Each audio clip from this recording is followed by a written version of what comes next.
Oh, it's got the name. Oh, yeah. That's cool. All right. Hello, dear listeners, and welcome back to the Lionel Travel Podcast. This is episode 7. I am currently in Luxembourg, with two very dear friends of mine. Would you guys like to introduce yourselves? Ladies first. Yeah. So I'm Michèle. I'm 28 years old. I live in Luxembourg, so I have the pleasure to be hosting Lionel and our other dear friend Joe. It's just so crazy thinking back that we met in South America, and now Lionel and Joe are actually here in this super tiny country named Luxembourg in the middle of Europe. Yeah, I'm Joe. I'm 24 years old from Liverpool in the UK. Like Michèle's alluded to already, I met Lionel and Michèle a few months ago on a South America trip from Argentina to Brazil. And it was sort of something that when I was discussing everything about Luxembourg with Michèle, I was always like, I actually really need to come and visit there one day. I love travelling all around different countries. This is my 42nd country, and I think, you know, Luxembourg might have been one that was a little bit further down the line if I hadn't met Michèle. Yeah, same here for sure. She's like the number one ambassador for this country right now. That's so true. Even when I was in Malta like a few weeks ago, there was also this couple from UK, and they were like, Luxembourg, is it worth visiting? I was like, yes, it's so nice, so diverse. And my friend, she was like, do you really think so? So yeah, well, maybe we will hear more later. So, yeah, going back to when the three of us had first met. So, well, Michèle and I basically did the full 5-week duration, 6 countries in 5 weeks. Yeah. 5-week duration of this tour, and Joe joined us in the final 2 weeks from Argentina. Yeah.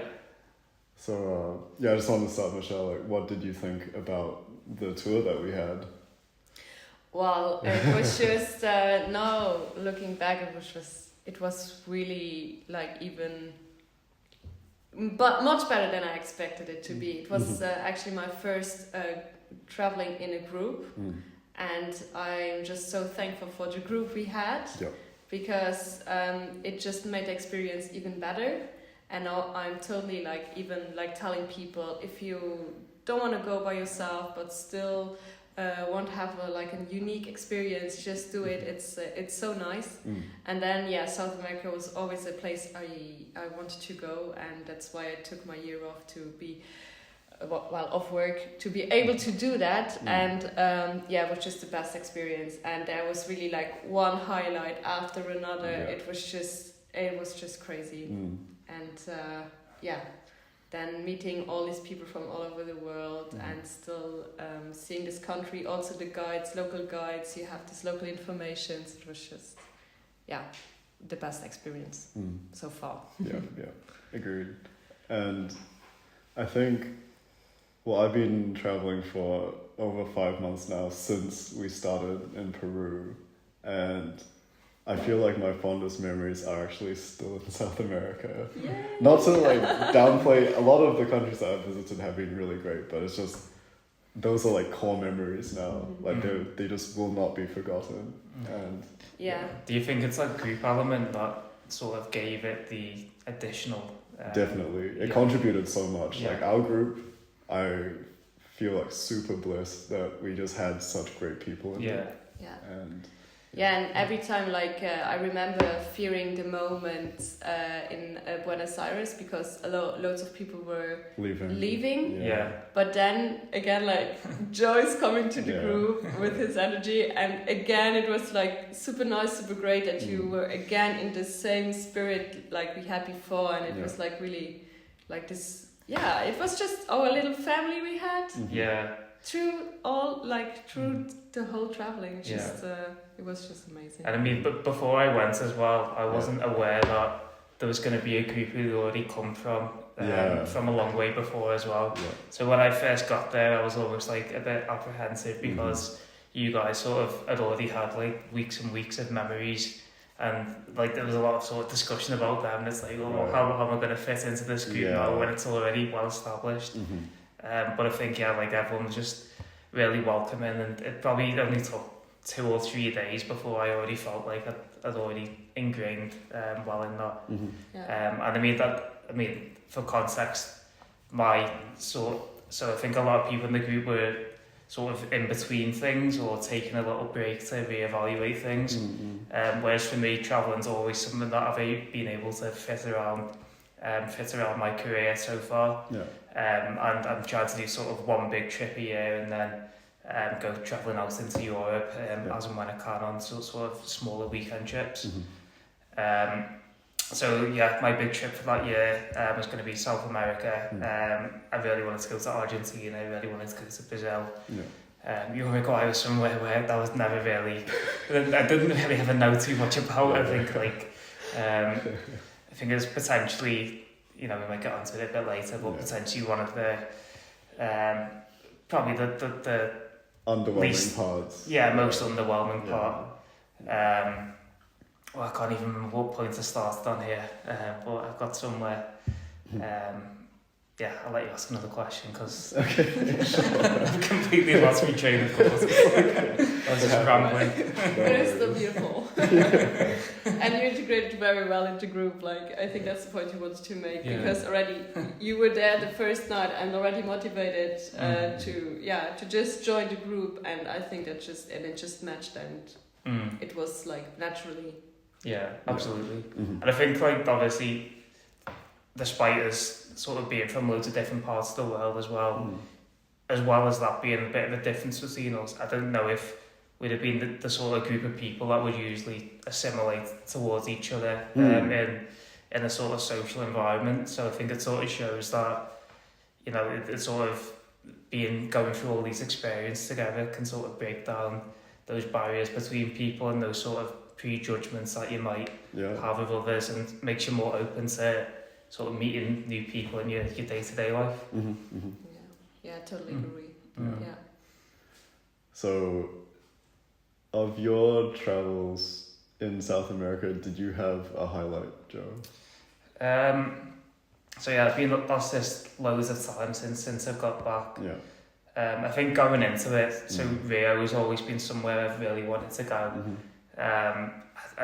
It's just one of those places that's so unique, and you sort of, every time you see it, you feel like you know it, but obviously without going there, you're never going to truly experience any of that. So going into it, that's what I expected was going to be like a wow sort of moment. And I think that definitely did sort of live up to that expectation. Like when we got there, we went to Christ Redeemer right at the start, and I was looking around. I think I said to Michèle as well, like, I've always like wanted to be here since I was like a little kid, and it's just surreal that I'm finally up here.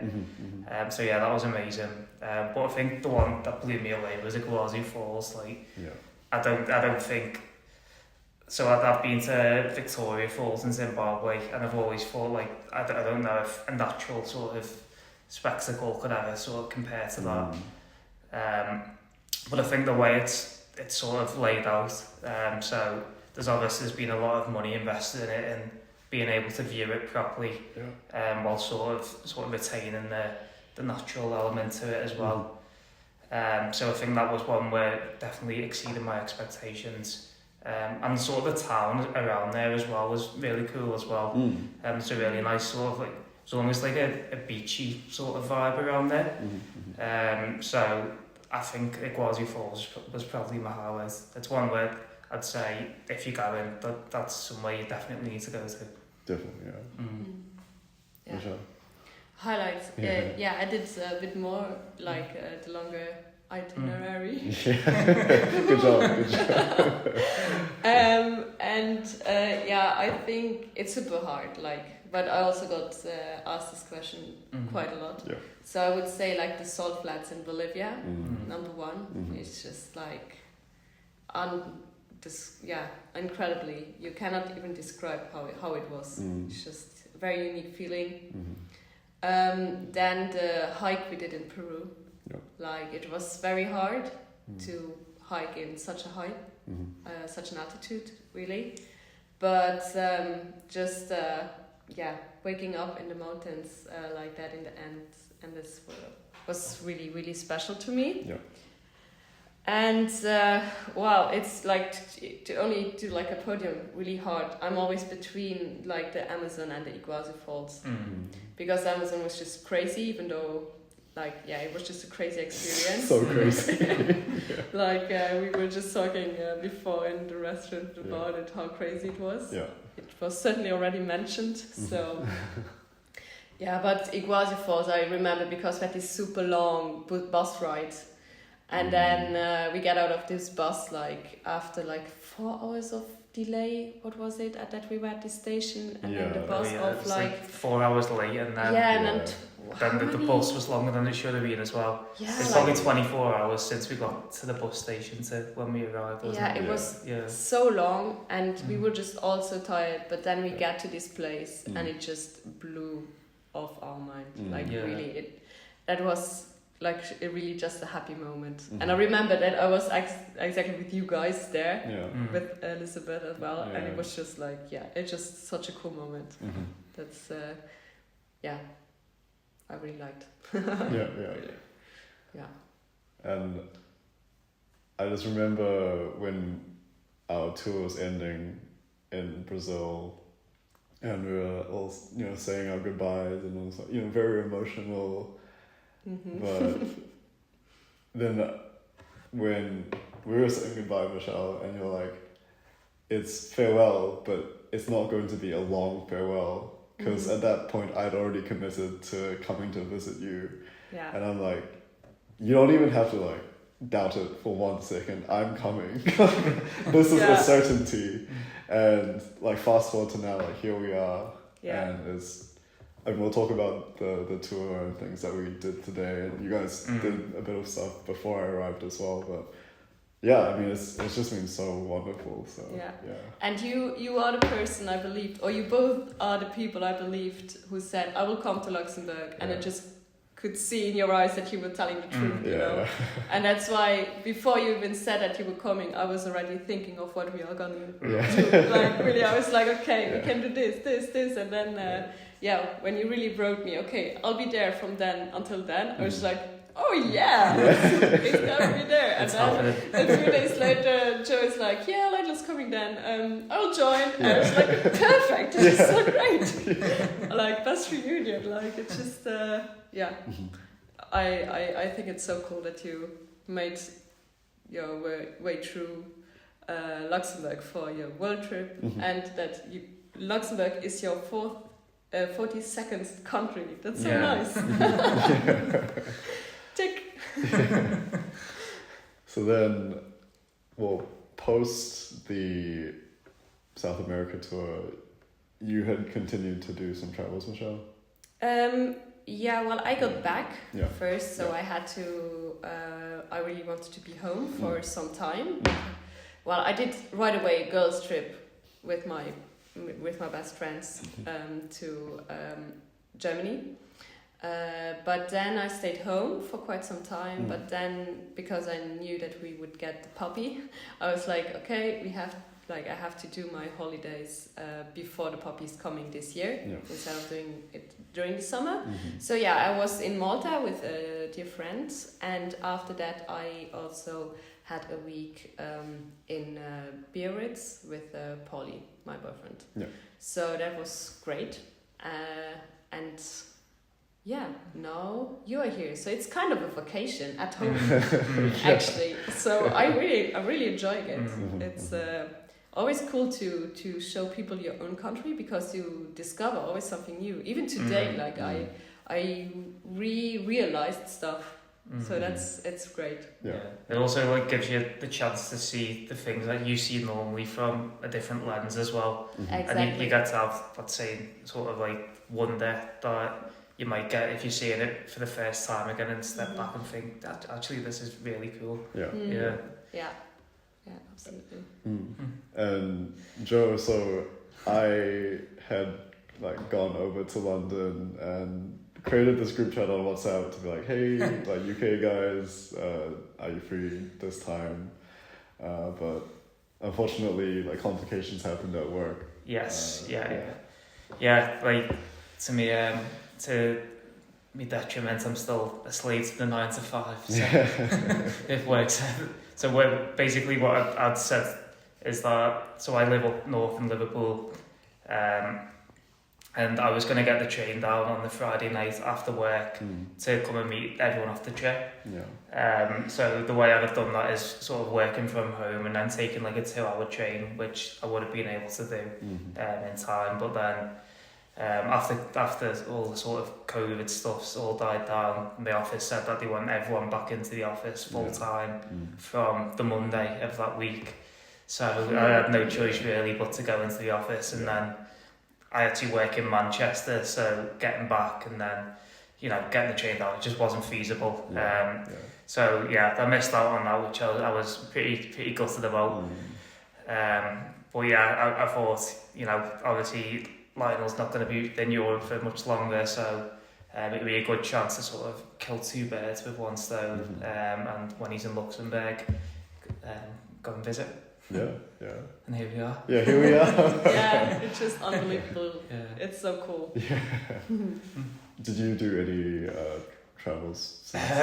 So I went on like a proper lads holiday to Albufeira in Portugal, which is like sort of like a sort of party destination. Which, to be honest, that's absolutely not my vibe anymore. But like all my friends from school were booking it, so I thought, you know what, that's not something that I want to miss out on. Will I do it again? I don't know if I'll do a trip like that again for a long time.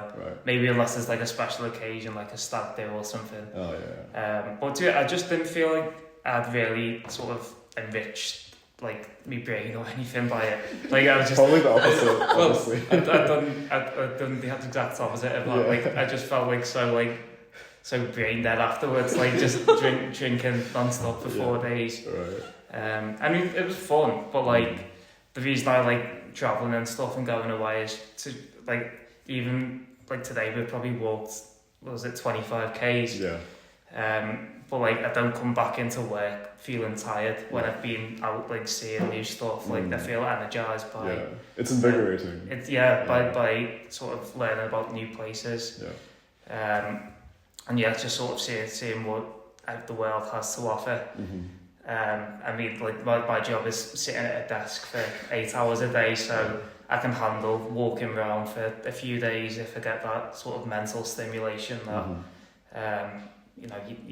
you still get some mental stimulation, but it's not, you don't get to sort of fulfill that sort of wonder that you have in your head. Hey, don't forget about your meal deal every day, huh? And the meal deal, You can go to the supermarket and you can choose That's I love a bit of mundanity as well. Like when I get in a good rhythm and I'm just in my routine, like going and having the same meal deal every day for lunch. Tesco, if you're listening to this, please sponsor Joe. He's a loyal meal deal purchaser. It's actually Sainsbury's. Yeah. Is it? Yeah, well, every shop in the UK will do meal deals. Like every supermarket, Oh, because I only hear about the Tesco one. No. Tesco's. To be honest, Tesco's is probably the best because they test them all, It's becoming a meal deal podcast, but like Tesco's basically has no restrictions on the drinks or like snacks that you can put into it. Whereas some other shops will like say you can only have this range or like these box standard crisps and but Sainsbury's is quite good, and it's just next to my work as well. Right. So that's me go-to. Nice. So, you chose the one where you're the most stimulated then. Yeah, absolutely. Michèle, speaking of the puppy, do you want to talk a bit about the puppy? My baby. Of course. Well, she's only here since 10 days or 11 days now today. But she's really great. So I have a little baby girl whose name is Jackie Lou. It's a dachshund. And no, she's really a nice girl. Yeah. Like she is well behaved, and just she likes to cuddle, which I'm really glad she likes, because I like it too. Yeah. And she also came to one activity before you came here, Lionel, with Joe, and she did a great job. Well, she's a puppy, she can't walk too much, but we would carry her in the bag, and it worked out all well. And we had a great time taking her. I'm very happy that Joe is a very patient person, and he would just be like, "Oh, look how cute she is," instead of like, "Henry, please go." No, it was great. Like, I'm really thankful that you are also flexible through that, because she's still like a big factor, but for today she hasn't been. So we will see how it goes tomorrow. But we'll just take her. True. I've got to say though, no offense to any of my other friends' dogs, but I think I can honestly say she's the cutest dog I've ever met in my life. Oh my god! It's just so adorable. And I think it like helps that it's like a dachshund as well. Yeah. So it's just like the way she runs to you. It's so cute. Yeah, she's indeed very, very cute. Yeah. We can put a picture in the show notes, can we? Yeah. We'll put it in post. Yeah. This is Jackie Lou. And I know that it's more than 2 syllables, the name. I did it on purpose. Is that a thing? You can only call dogs 2 syllables? Yeah, they say it's better. Since, really? Just one. To call them and stuff? Yeah, to call for them. Yeah. But I just say the Jackie very fast, and it's Jackie Lou, so it's still nice. That's so great. And she listened to it, her name. We trained it very well. Yeah. So, when she wants, but most of the time. When she's not ultra focused on something. Yeah, well, she's still a dachshund, Yeah. Have to be a bit more patient with her. But then, okay, coming back to the tour that, you guys had done stuff like prior to me joining. Do you guys want to like go over what you guys did? Do you want to really be spoiled? I don't know. Maybe Joe can say something. No, you don't have to say where we were. Just how you think it was. Okay, so when we arrived, so Michèle lives on a farm. It's her boyfriend's family's farm. I've never seen like a working farm before. I was saying I've been to like some people who had a house on a farm that doesn't maybe work anymore. But Michèle was sort of in the car from picking me up from the bus station, talking about like all the animals that they had. So loads of cows. And then she said they have some chickens as well. So I asked her asked her how many chickens you have, like of what she'd say, like 50, 100 max, and then she goes, about 6,000. So I was like, shit, this is like a serious operation that we're coming into. It's a serious farming operation. So we had a tour around the farm, and I found that dead interesting just to see all the inner workings of it. And then we went to a place in the south of Luxembourg, whose name I keep forgetting. It starts with Ash. Ashbalval.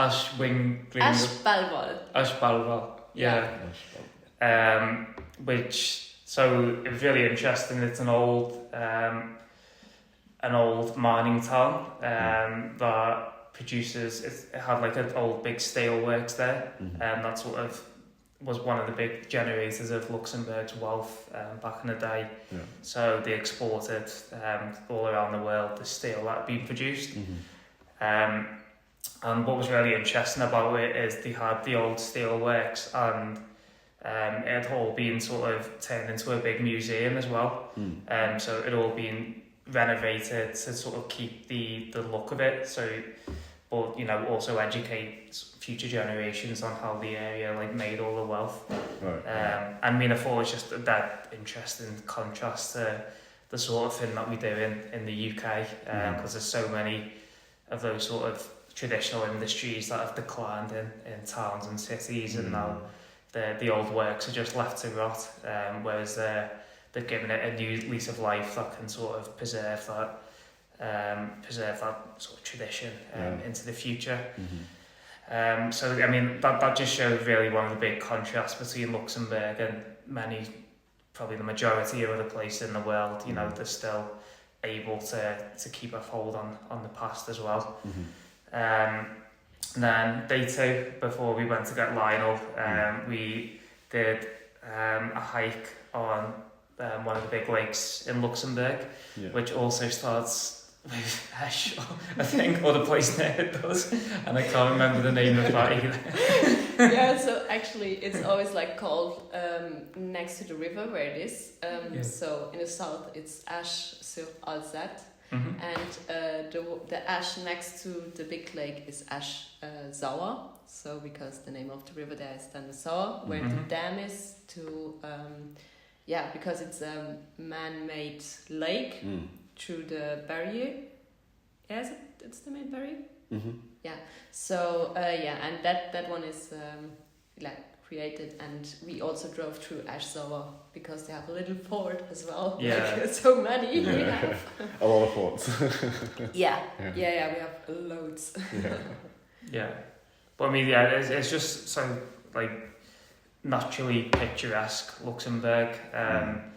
You know, as you look across, it's sort of really unspoiled, and you know the buildings that have been brought into it just accentuate like the whole scenery that you get.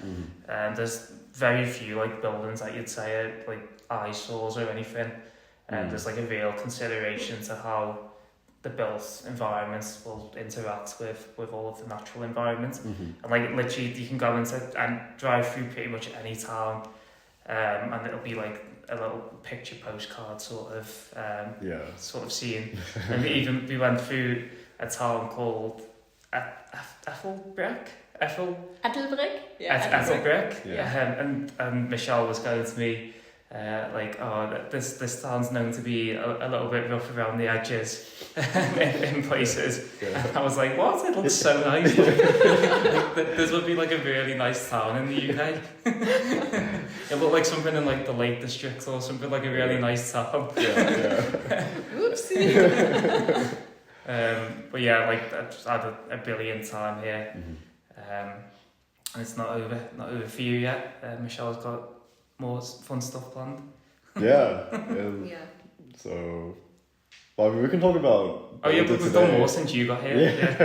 Yeah, maybe what did you see in Luxembourg, Lionel? So I arrived yesterday afternoon. Yeah. I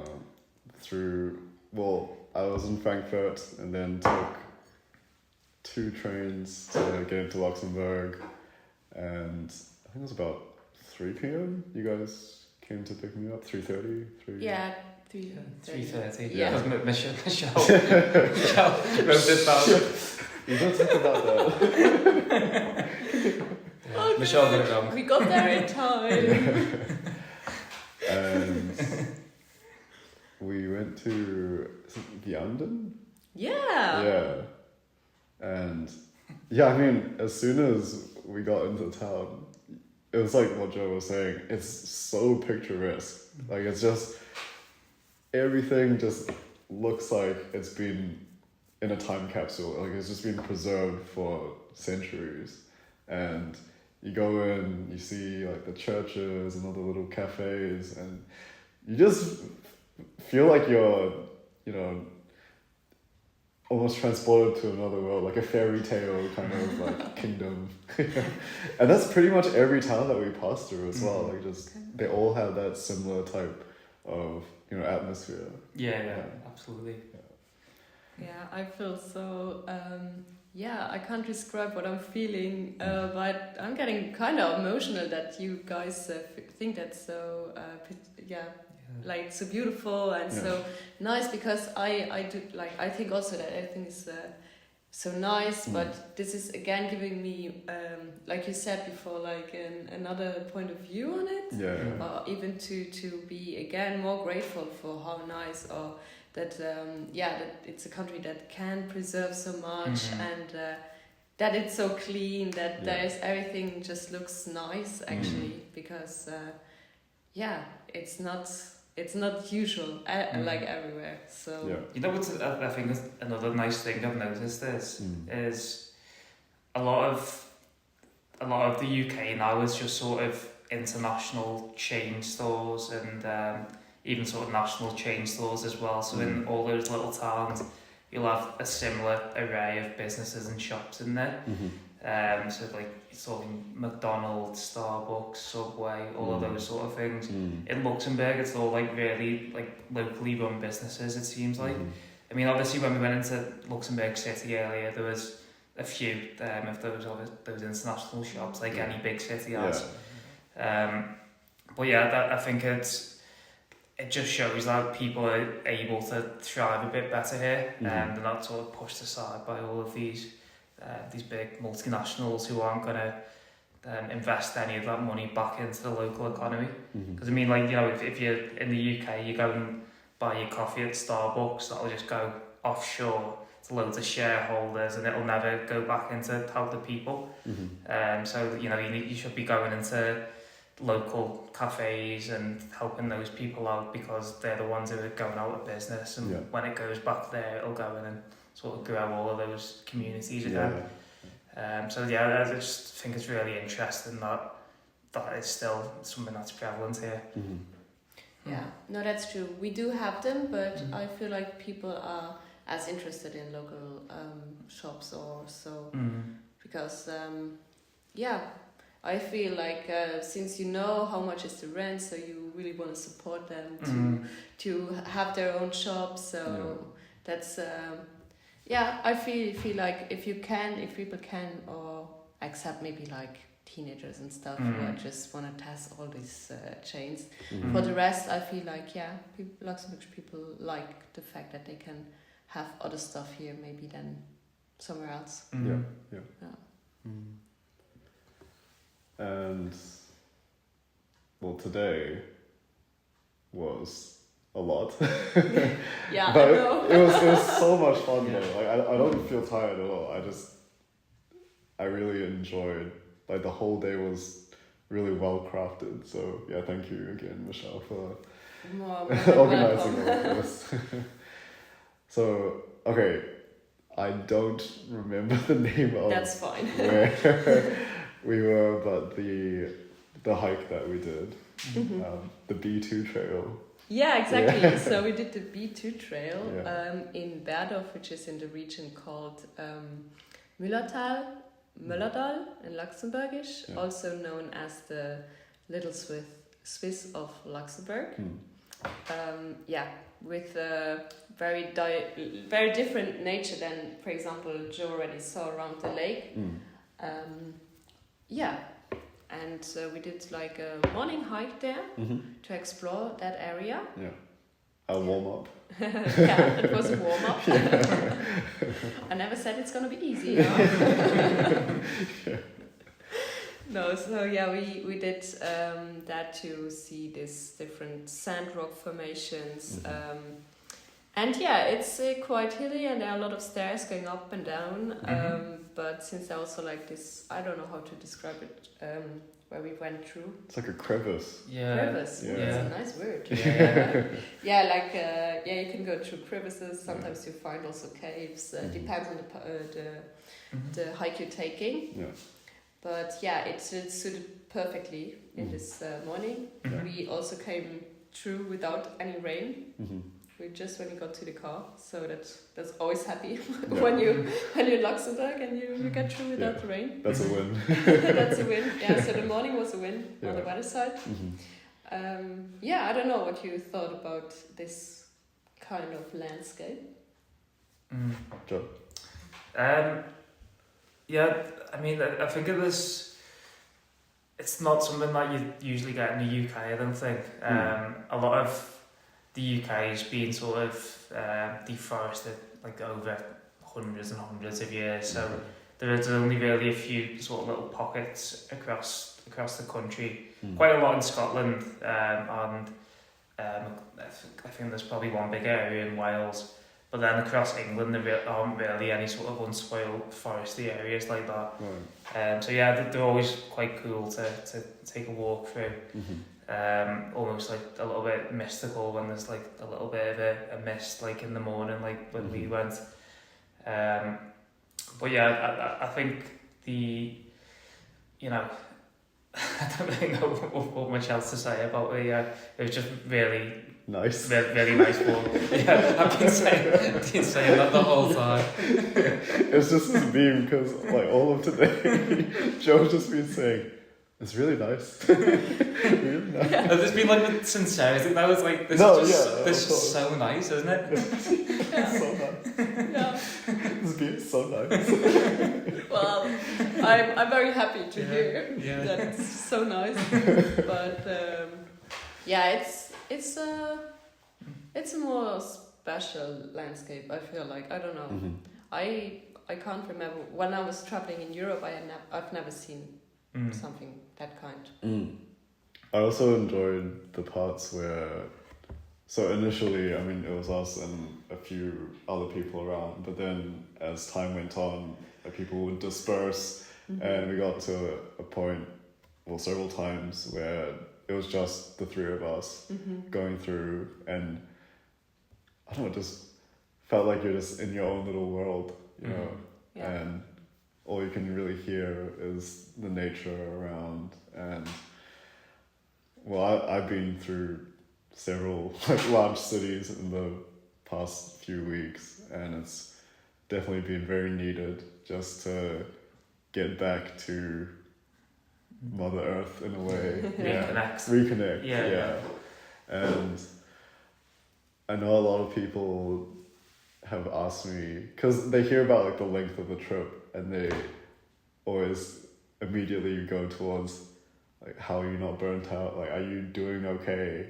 And for me, it's having these sorts of events where I'm with like good friends and we're out,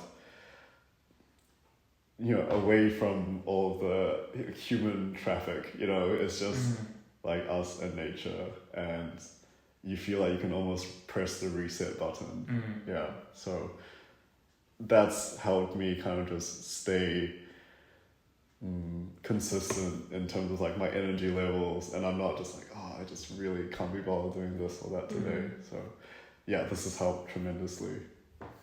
Yeah, I bet tons of people as well, when they're doing Europe, they just stick to cities because that's where there's things that, you know, you'd think you'd probably want to see, like the attractions and stuff, and B, like it's just easier to get between those, and if you're taking big detours to get out into nature, you might need to sort of think about hiring cars and you know, staying in sort of less well travelled places. But yeah, like you say, I think, I mean, when I've done a few trips, I've tried to not only see the city that I'm staying in, I've tried to get out and do like a big hike as well, because you get to see a completely different side of the country as well. For sure. And you know, it really just gives you that extra element when you're seeing a place. Yeah, and since I could follow everything or everywhere you were going, like, and I saw that's like Lot, I was happy when you told me you would come to Luxembourg, and my idea was, okay, let's offer him a moment of calm. So even though I wanted to do like the most out of it, I was just like, okay, let's do really the hiking and the nature part, or the same, like if Joey is coming on a holiday, it's nice just to be out and just walk and not see and hear anyone except people you can also be in a nice silence together and just enjoy. It's quite interesting though, because like I think what you're sort of saying as well, like relaxing, I think when you start going like travelling and stuff, you realise that relaxing isn't necessarily just sitting there and doing nothing. Like for me, that would drive me crazy more than anything. Like getting out and just doing something that you feel energised and recharged by, can be doing something active as well. It's quite interesting.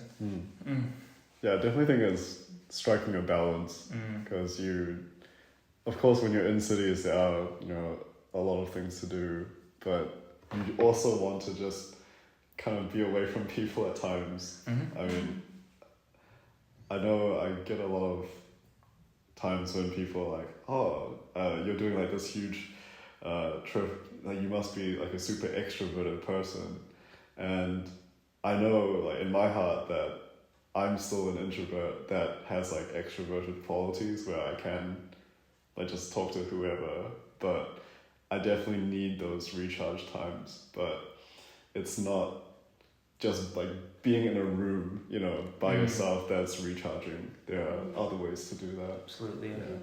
Yeah. And it's good when you know what is it suddenly when you do such a big trip and to be able to integrate it. Mm-hmm. So I'm more than happy that this morning could recharge this. It's been great. Yeah. Nice. So then, after the hike, we came back. For lunch. Yes. And it's Kniddelen? Yeah, it's Kniddelen, exactly. Yeah. Which are these dough balls that are cooked in boiling salted water.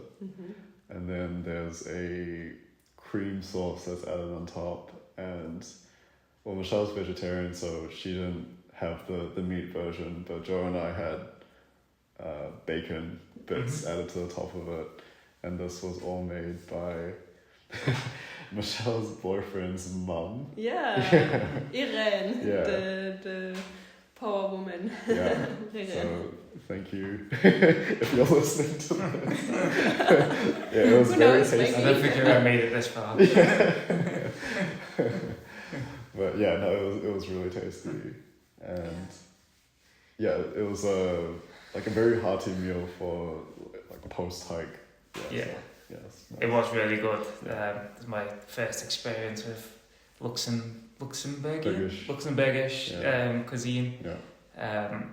But it was like it sort of reminded me a bit of pasta. Like it tasted just like carbonara actually, with the bacon and the cream sauce as well. Right. But it was really good. I enjoyed it. I'm really happy that you enjoyed it. Yeah. And then we had a little break because we ate so much. Mini food coma. A quick coffee. Chugged the coffee. And then we went to the train station. Yeah. And we got a new train, thankfully, which had unfoggy windows. And we took the train into Luxembourg City. And on the way there, had a really good view of the city. And upon arrival, we then took a tram from the station up towards the city centre. Yeah. How much did all of that transport cost? $0. Euros, 0 cents. It was completely free, and every public transport in Luxembourg is free, people. It's crazy. Oh yeah! Woohoo! And it's not just free, it's really efficient, really clean. Yeah. It's just ridiculous, like what an asset to a country. It's like very utopian. Yeah. You know, like that feeling. No, we are very, very lucky to have free public transport. Yeah, we are. Yeah, and then we started the tour in Luxembourg City. I still think it's funny that our capital has the same name than our country. Well, we just say the city, like when we talk between Luxembourgish people, just the city. Yeah. But then we started with viewpoint again on the bridge. On the Pont Adolphe, and then we went to the Golden Lady. Yeah, the Golden Lady. Yeah. Right, Joe? So, do you know what? I was thinking, what did we do at this time? I was like... I had a feeling you would... We had that many... We went to like so many viewpoints at that. I was like, which one was that again? Okay, I'm there now. I'm there. I'm with you. You're back. Yeah, but then, of course, like they said, it's not gonna rain. And then... It rained. It rained, but it was really pouring for like 15 minutes. Yeah. So we found refuge. We tried to soldier on at first, but then like it was literally just It was biblical, really wasn't strong. it? It was Noah's Ark level, right? Just over dramatizing. Our little drama queen. Yeah. Yeah, but then after that we had no rain anymore and just sun, and we could discover all of the rest. Mm-hmm. So it was, to be honest, I must admit, it was quite spontaneous, the itinerary we took. Yeah. But it worked perfectly out. So yeah, are there things you remember maybe, or what were the highlights? I don't think we will just say all the itinerary, but maybe what you liked about, or what does it look like, or how can you imagine like Luxembourg City, because probably the listeners won't have much of an idea. True. Well, I mean, we have to talk about the pastries. So. Oh yeah! Oh, yeah. How could I forget? Wow, big mistake. So, let's go back. Oberweis? Oberweis, yeah. Yeah. Which is a Luxembourgish chain that specializes in pastries. And they do like savory stuff as well, so sandwiches, and they have bread loaves and just baked goods, pastries, that kind of thing. And so it's not Greg's. Not Greg's, yeah. Slightly higher tier than Greg's, maybe. But, so we go into the one in the Luxembourg city centre. Yeah, in the upper city, yeah. Upper city, yeah.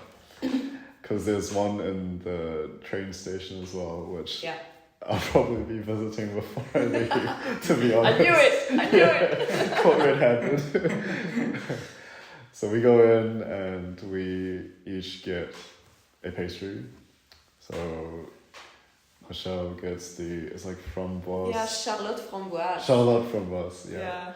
Which, do you want to describe it? Yeah, it's more like this biscuit, like this spongy, but in a nice way spongy dough, and then with the cream with raspberries, and then like beautiful raspberries on top, with like a raspberry cream as well, like, or filled in the raspberries, like very, very, very good. Yeah. Joe. Yeah, I also got a raspberry-based item. Yeah. in English, raspberry tart. Is it similar? Tartelette. Yeah. But yeah, it's just ridiculously good. They were laughing because I inhaled mine. It disappeared so fast. Roughly 20 seconds. I just remember you having the fork, having the first bite, and you're like, oh my god. That's nice. That's so nice. Yeah. And then we're just chatting for a bit. I look back and it's completely gone, and you're just like finishing biting it, and you're like, so nice. What's wrong now? Where did it go, Joe? Like, what happened? And I ended up ordering a milfouille. So it was a standard one, but they executed it really well. I mean, each layer was like crispy. The cream was like the perfect consistency, and I mean, it was just very solid overall. So we'll definitely be hitting it up again before I leave Luxembourg. Yeah, that's nice. You should. You're only once in Luxembourg? No, who knows? Maybe you're coming back, but you should just make the most out of it. I mean, dude, if you're here, I'm definitely returning. Okay, yeah, please. After Portugal, you said, huh? Yeah. Look back. There's so much more. Yeah. You can taste all the pastries, you know? Oh my gosh. Even the Wonka one. Oh, the Wonka. Super dirty one. So we went to Oberweis. We kind of just walked down the slope towards, I guess, like a valley. So there was a river passing through. I mean, it was all like very picturesque. you know. Yeah. And going to Mudan as well. I just thought, I mean, we didn't go inside because like time constraints, but even from the outside, it's just so beautiful. It's just really well crafted, and yeah, definitely if I do return, would like to pay it a visit. Yeah, that would be nice. They have really nice exhibitions there. Or sometimes they even do like also live performances and stuff like with the exhibition they have. It's always a bit like people not knowing art would be like, this is weird, but it's weird cool. Yeah. I have to say, I don't think modern art is like really my thing. I'm one of those who looks at it and goes, what is that? Like, what is that? Right. I went to the Guggenheim in Bilbao, which is like one of the most famous for modern art, and I was just, I think I saw about 2 exhibitions and thought, right, I'm going. Okay, good, we didn't go then. Yeah, it's definitely not my sort of thing. Yeah, time for some like pastel de nata. Yeah, pretty much. Oh, there was also the cathedral that we went to. Oh yeah, true. Yeah. So we're coming from, is it the back entrance? Yeah, it's the back, Yeah, so there's a back entrance to this cathedral, and there's only this like one kind of shaggy looking man outside. So I was thinking, oh, it's probably closed. And so Michèle goes to try and open the door, and as she's like reaching to open the door opens automatically. And it swings open. Yeah, it just spooked the 3 of us the hell out. I was sure it was closed. Yeah. Really, I was in the same idea as you. Yeah. I was just like, this is closed. Yeah.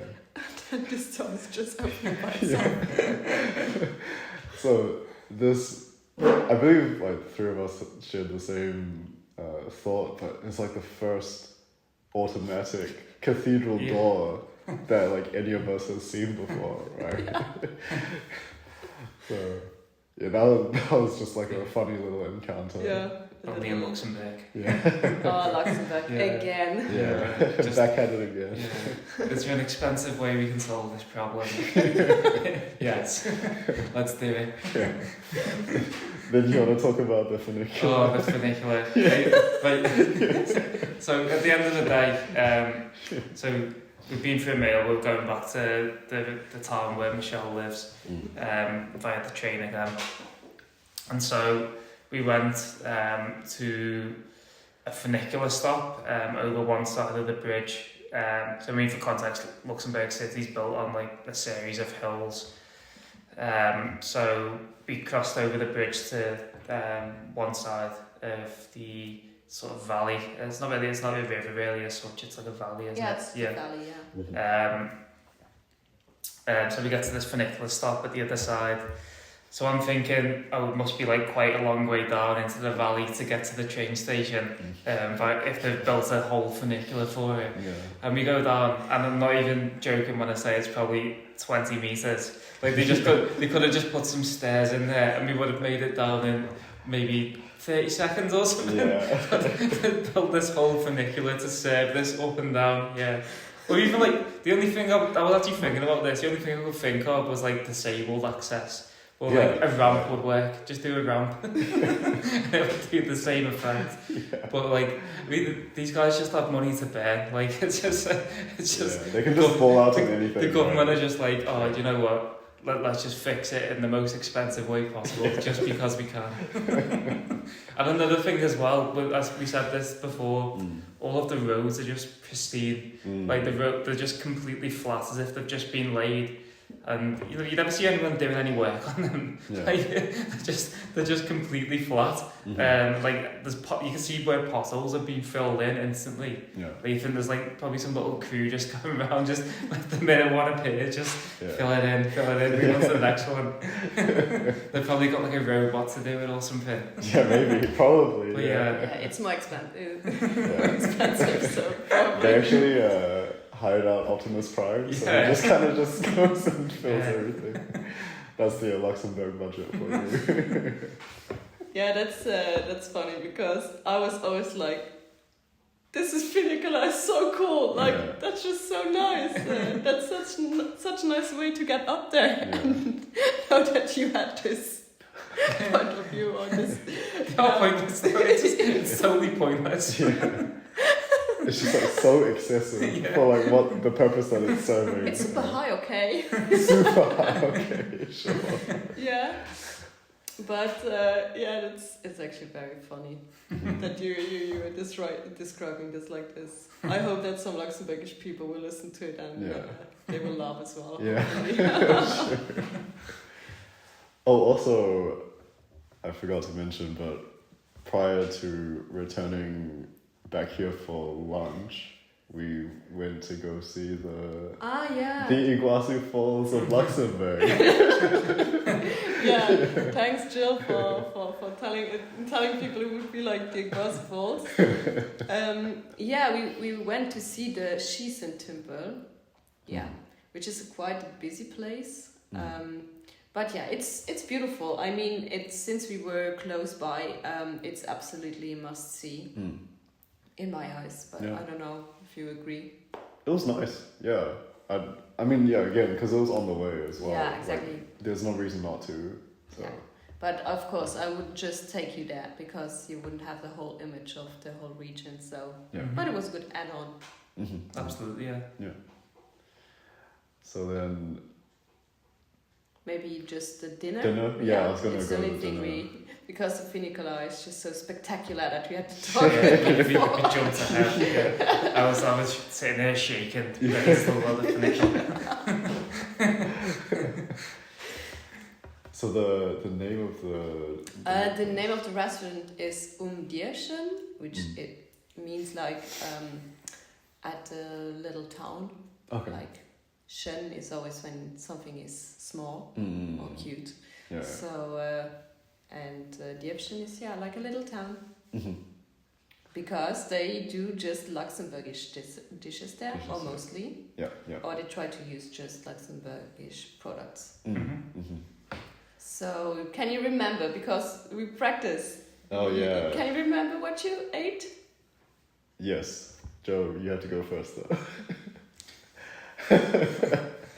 I don't remember the name in Luxembourg. It's not even putting you on the spot. We literally talked about it before the podcast. You didn't tell me what the name was. Yeah, well, Polly said it, but it's fine. You said it, yeah. Then describe it. Yeah, just get describe it. It was like sausages in a mustardy sauce. Yeah, it's like a grainy mustard sauce. Yeah, like a whole grain, creamy mustard sauce with pommes frites, which I believe are chips. You don't say. And what did you eat as well? What did I eat as well? I had two of the He's denying that he ate salad. No, eat, not drink. I thought it was one of the beers. No. Yeah. I was trying to think what the name of the beers was. I can't remember. Okay, but you ate salad, Joe. I ate salad, We're yes. we're so proud of you. To be fair, no, like my problem with salad, that salad probably had as many calories as the rest of the meal because it was just doused in olive oil to make it taste accessible. Yeah. That's what people who eat salad, they're like, oh, I'm being so healthy eating a salad. Yeah. Well, the olive oil's got There are way a lot more of calories. Yeah. It's very energy dense. So avoid salad, people. That's a take home. Not.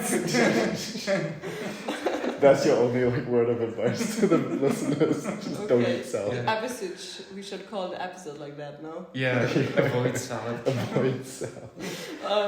Well, the dish you ate is called Weinsauces, not mustard sauce. So it's like wine sausages with mustard sauce.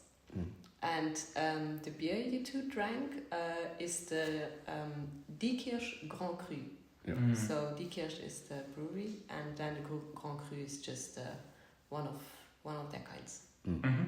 Which was very good. That was a very good beer, yeah. I mean, Joe, you're definitely more of a beer connoisseur than me.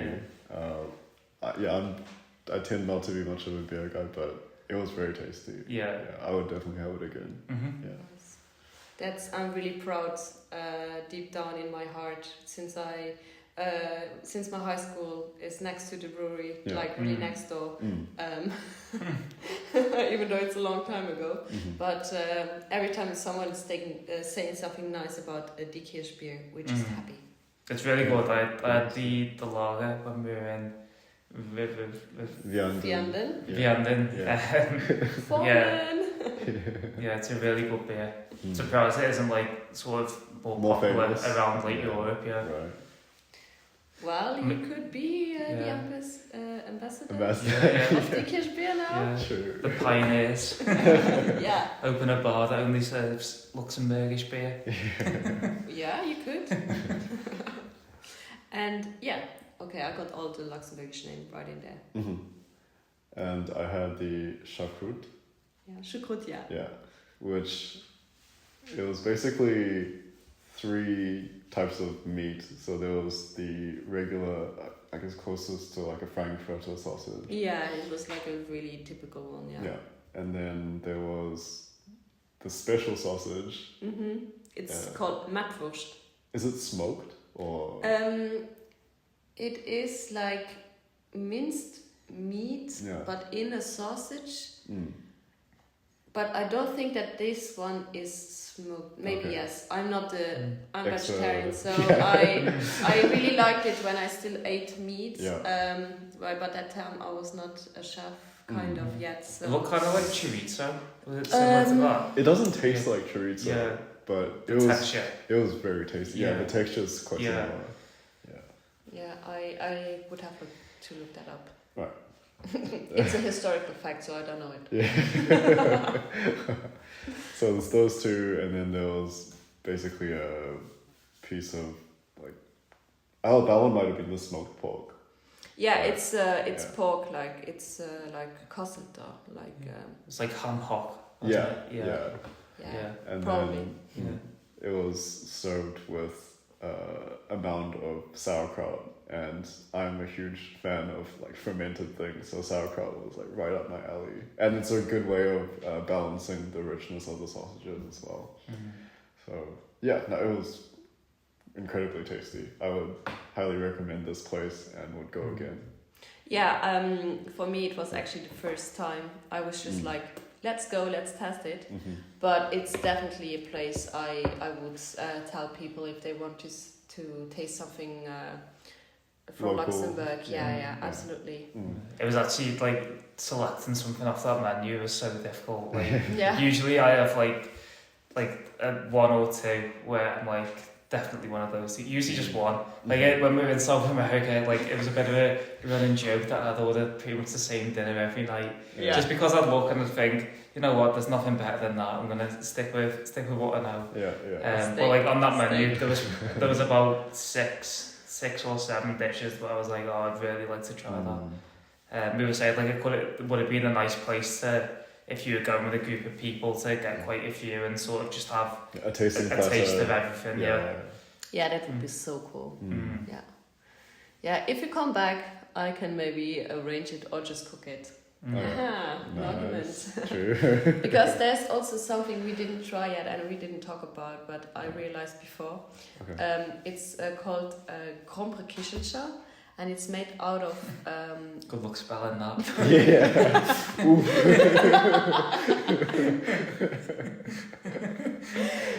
It's like potatoes, but like done with the, how you say it, like scraps? The grater. Grated potatoes, and then it's you put different stuff to make it stick together, and then you fry it, and then you eat it also with apple mousse. It's just great. You would love it. It was like a tower. It's a bit thicker. Like the best one are a bit thicker, and then usually you get them at the fairs or at the market or somewhere at the Christmas market.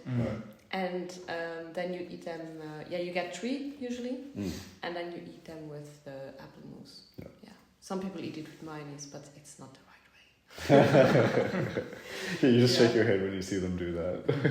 It's like if you really like it, but no, it's just apple mousse that needs to be with it. Traditional. Like with the kniddelen. True, yeah. We didn't mention the apple mousse there. Mm. Yeah. It complemented it very well. Yeah. Yeah. And Yeah. Michelle, what did you eat for dinner? Oh well, yeah. I had this huge salad. Huge salad. I couldn't even finish it, which I'm really embarrassed about. But yeah, it was a salad with loads of potatoes and mushrooms. Yeah. Then they put the bacon on and then they took it off. Yeah. I still could find some. But yeah, it's just making the place even more sympathetic. Yeah. Yeah, no, it was good. Like it was, you would say decent? Yeah, it was decent. It was decent, yeah. And it was, at least for me, I'm not sure about you, Joe, it was the largest like single person serving of salad Yeah. I've seen. It was like if you were having dinner with the family, you put like a bowl of salad for everybody to dip into. Yeah. It looks like a sharing bowl, but it was just for you. Yes. As soon as it arrived, I'm like, Yeah, I so saw like a your trough of faces. food. Yeah, it was really huge. So Absurd salad. Yeah. yeah, but I was very lucky to taste the mustard sauce of Joe's plate, and it was really good. I approve. Mhm. It's really tasty. Mm. Yeah. Yeah, good choice of restaurant. Well, yeah, I'm happy it worked out. Yeah. But yeah, so it was a full Luxembourg day, like really. Yeah. in From start to everything. end.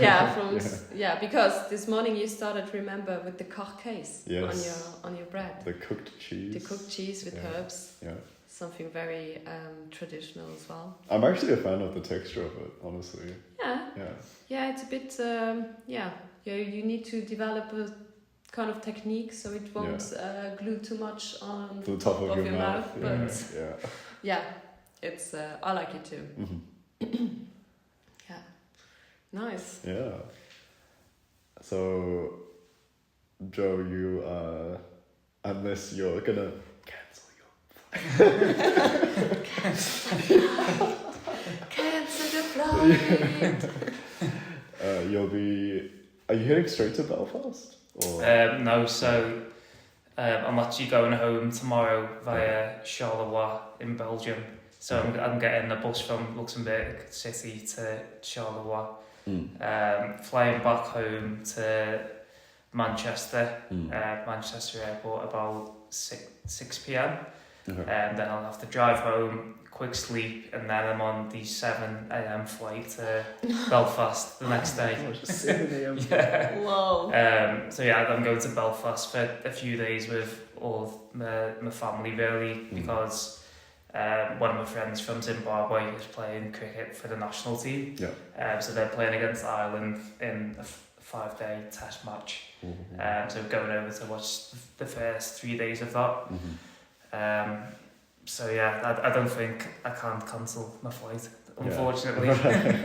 But I'm sure Lionel and Michèle will continue to try. Yeah, you can't cancel it, but Face ID. yeah. In fact, I'm heavily relying on a lift to Luxembourg City, so it's in your hands really. True. Yes, our hands. Oh yeah. Cool. And you actually have some more travels after that you've kind of lined up as well, right? Yeah, just a few more shorter ones. I'm going to Belgrade the weekend after next. Okay. So again, that's another new country for me. I don't really know too much what to expect from Belgrade. I know one person who's been, it's my brother, and he loved it, said it was a really cool place. I've heard good things as well. Yeah, and I mean, I think when you get to sort of the Balkans, a lot of those places are a little bit similar in a way. Yeah. But they all have like I suppose, they'll all have things that are their own vibe, and it's just about being able to go out and sort of sniff out what they are. So yeah, I'm going there with one of my close friends from home, and then in September I've got a trip planned with my two brothers, like an annual sort of trip that we have done the last few years. This year we're going to Romania, so another new country again. But I think we're going to hire a car and just sort of drive around Transylvania. So we're flying to Cluj-Napoca, I think that's how you'd probably say it, which is a city sort of in the centre of Romania, and then we're not even going to book any accommodation or have things planned yet, just sort of go around and sort of keep on seeing what we fancy doing each day. So yeah, that's all I've got booked in for now. I do have some spare holiday until the end of the year that I need to take up, so who knows what's next. Yeah, nice. I mean, that sounds really promising. Honestly. Yeah, it sounds like a cool adventure. Yeah. Absolutely. Michèle, do you have any plans? So, like I told you, I did all the traveling before the puppy. Yes. So I'm looking forward for spending more time with her, training her more, and just do these activities we kind of did with her. Go to the lake and stuff. Maybe we will go spontaneously to the coast in Belgium. Like it's when it's sunny, it's also very nice. Can be very relaxing. The beach, just see her run there. Maybe she will like it. I hope so. But then I don't know yet exactly when I have to start to work, because there was also like a family thing planned in beginning of September. Okay. Right. But until the moment, it looks like I have to start work in the beginning of September, so I can't join that, which is a bit of a shame. But then I will just go with Polly and Jackie Lou. And then the only thing that I have planned is like in February, I go together with I go together with friends to Sölden in Austria to ski. Oh. So ski holiday, Nice. since several years again. Yeah. I'm really looking forward to that with my best friends and the partners. Yeah. So that's the only thing I actually have booked. And for the rest, I'm going to Berlin in November. So, Okay. Yeah. To see friends there. And for the rest, we'll just see spontaneously. Right. The biggest plans, like next summer, we want to go to Norway with Polly. But that's doing a road trip there probably. Let's see how we can fit it in. Yeah. With the farming life, but should be fine. Yeah. Cool. And then I still want to do Patagonia, since I haven't seen it in South America. Let me know when you want to go. Okay, nice. Yeah, because I have one friend, like the Jill living here. Oh, nice. Yeah. She or the other Jill, she would be interested, but she can't fit it in with her holidays there. Yeah. But maybe next year over Christmas. Well, my mom will be happy. Not being there over Christmas, but I have 2 weeks of holidays there, and then I could fit it in. Would be short, but still okay. Yeah, but okay, about your work, just because I remember when we had like this really long talk on the train to, I think it was Aguas Calientes. To go to Machu Picchu. It was from Ollantaytambo to Aguas Calientes. Yeah. And that's when like I learned about your job. Yeah. I mean, do you want to talk about your job a little bit? Of course. In English you would translate that I'm a teacher for children with special needs. Yeah. So I work in a special school for children with a mental handicap. So which is quite like a big, like a very different population. So it can be from really like a mild, like more, how would you say in English?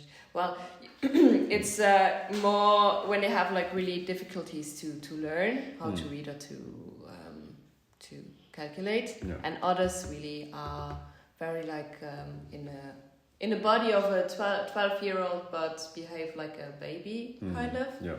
So you work totally different.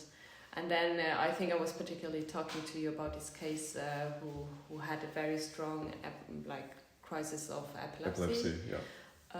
Which was very challenging for me. But I'm really looking forward to go back. I have so nice work colleagues. And just with this team, I know that I can do anything, and I just feel like these kids give me so much. I have to give a lot, but they give me back so much. Also, the kids I will have next year. It's gonna be a challenge because it's also a job not many people want to do. So at the moment we are missing 2.5 people, and we have 20 more kids coming. Wow. So it's gonna be rock and roll, really. Like actually the person having the class with me, we don't know yet. It's a no name, and apparently we won't know until November. So the first month will be very, very hard. But I don't know, I have all this energy I could get from any place I visited this year. And so I'm really looking forward to that. Cool. Yeah. That's nice. I just remember when you started showing me like photos of the kids and just like the raw joy that you were like expressing when you're like, oh, and then we like went to this event and they were just like so happy, and then that made me happy. I could feel it. It's a very infectious energy. So I mean, after that I just knew like, oh man, Michèle's just so great. Oh, thank you. No, I just feel like it's something that makes me really happy. Even it doesn't matter how hard it can be. And the fact also how often I thought about them when I was traveling, or just knowing, okay, so for example, one girl, she's from Brazil, and just being in Brazil, I just wanted to call her and be like, I'm in Brazil, finally, because we would always call her Miss Brazil, because it would motivate her so much. And the thing is, when you ask me actually about my work and I start like talking really, really about it, I can't stop. So that's why I didn't want to go. Shows you're really doing something that you love when it's like that, doesn't it? Yeah. Do you want to talk about your job a little bit, Joe, or not really? My job's not as interesting. I mean, I definitely wouldn't say it's something that's my passion in life. So I work for a financial company in the sort of technology space, I suppose. So I mean, my role definitely isn't something that anyone would grow up thinking, I want to do that when I'm older. I mean, they probably wouldn't have known it existed, right? Yeah, so, exactly, So I think it sort of shows how happy I am in my career at the moment, that you don't need to really do a job that is seen as really cool or really fun to be sort of fulfilled in what you're doing in your career. Because I mean, one thing, the company that I work for treats me really well, but also the work that they do and the type of finance they provide, like, sort of helps people who would get sort of rejected by big banks. So it helps people get businesses, get homes, and sort of drives like a lot of meaningful stuff in the community, I suppose. So with those two things, you can sort of see when you go into work on a Monday what the work you're doing sort of strives to achieve. So it's not so much of a, you feel like it's pointless and working for a big corporation who doesn't care about you. It feels like you've really contributed to something that's helping out society, and that sort of helps you have that sort of fulfillment, I suppose, without it being a job that you particularly want to do. And also, like, I work with a really great team of people. Like, we have a really good laugh, and I think, it just shows that the people that you work with are everything, really. They can turn a bad day into a good day, and vice versa if you're working with a bad team as well. You're never going to be happy at a place where people are sort of really political and sort of gossiping about each other. So, I mean, I think if anyone's listening who's feels like they're in that position, maybe you don't need to completely shift your career, but you just need to find somewhere where you feel valued and you feel that the work you're doing and the time you're putting into that company is valuable, and it's bringing about something that you're really passionate about. Yeah, that's great. Yeah, that's right to the point. Yeah, thank you for that. So how are we going on? Imagine if you hadn't pressed record now. Come on, man, give me some more credit. Alright, this has been a good session. Do you guys have any like final remarks? Anything you wanna talk about or shout out? I think it's just finish off by saying, all of this has happened because we all took the initiative to sort of think, oh, do you know what, I really want to see those places. And if we would have been the type of people who wouldn't have, got out and done something for themselves and thought, oh, there's no one I know wants to do that with me at the moment, so I'm just not going to do it, then we wouldn't be sat here right now. True. So I think, if you want to go and do something, there's always tons of people out there who are going to want to go and do things as well. So just get out and do it while you can. Pull the trigger. It's you're not going to be here for forever. So just go out and do it.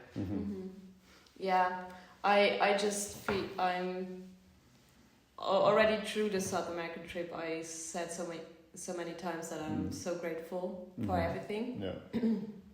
And now again, like seeing you reminding me of everything we already lived together, and now that you actually really took the time and the money to come here and to give me the chance to show my country means so much to me.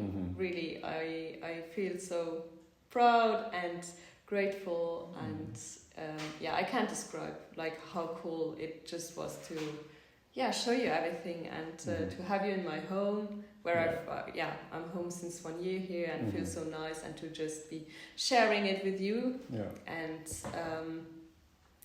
I'm just more than grateful. More than grateful, I think same here. I feel there aren't many opportunities where we're from all different areas of the world. We come together in this, crazy continent and make these amazing memories together.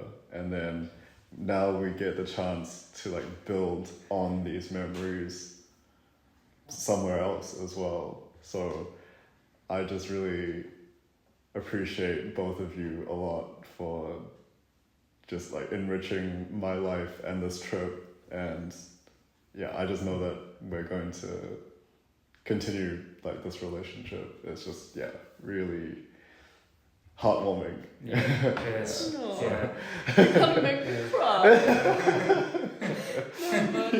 No, it's really, I'm the first thing I've always, when I came back, what I said always when I came back was that I was just so grateful for all the people I met, especially I think we were very close throughout the trip, and it made it just so much more special. And now having you here, it means just so much to me, really. Yeah. Thank you. Yeah. Okay. I guess on that note, we can probably wrap it up. Yeah. Thank you everyone for listening to this episode of the Lionel Travel Podcast, and until next time. Thank you. Good.